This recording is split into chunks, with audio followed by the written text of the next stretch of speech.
مسلمانوں کو اطلاع ملی کہ قریش کا ایک قافلہ مدینے سے گزر رہا ہے، تو حضرت محمد صلی اللہ علیہ وآلہ وسلم نے حضرت عبیدہ بن الحارث رضی اللہ تعالیٰ عنہ کی سربراہی میں 60 صحابہ پر مشتمل ایک دستہ بھیجا اس قافلے کے حوالے سے معلومات فراہم کرنے کے لیے۔ جب یہ قافلہ آگے روانہ ہو گیا تو اس کا واسطہ ابو سفیان کے قافلے سے ہوا جس کے پاس 200 افراد تھے۔ یہ تجارتی قافلہ تھا۔ حضرت عبیدہ بن الحارث رضی اللہ تعالیٰ عنہ کی سربراہی میں مسلمان اور قریش کے اس قافلے کا آمنا سامنا ہو گیا۔ دونوں کے درمیان تیر اندازی ہو گئی، لیکن کوئی جانی نقصان نہیں ہوا، اور اس میں بھی پھر جنگ نہ ہوئی، اور یہ قافلہ بھی چلا گیا اور عبیدہ بن الحارث رضی اللہ تعالیٰ عنہ کا دستہ بھی واپس آ گیا۔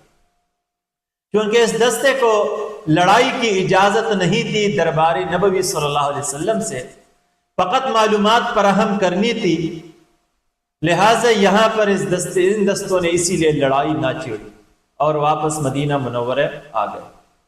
تو یہ قریش اور مسلمانوں کے درمیان دوسرا آمنا سامنا تھا کہ قریش اور مسلمان ایک دوسرے کے آمنے سامنے ہو گئے، اور قریش کی سربراہی اس قافلے کی ابو سفیان کر رہا تھا، لڑائی نہ ہوئی۔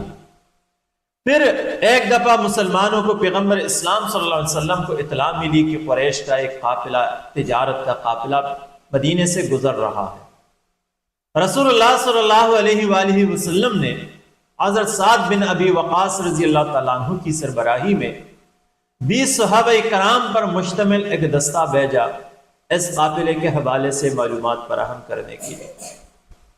لہٰذا جب یہ قافلہ پہنچا اس راستے پر تو اطلاع ملی کہ قریش کا قافلہ پہلے سے یہاں سے گزر چکا ہے اور چلا گیا ہے، لہٰذا یہ دستہ واپس آ گیا۔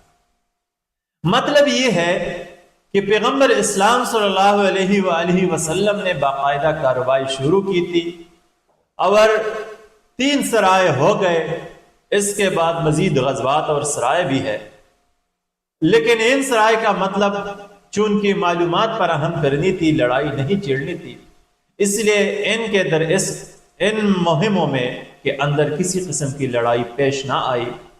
صرف قریش کو پتہ چلا کہ اب ان کے راستے میں کڑا ہونے والا ہے، کوئی کڑا ہونے والا ہے۔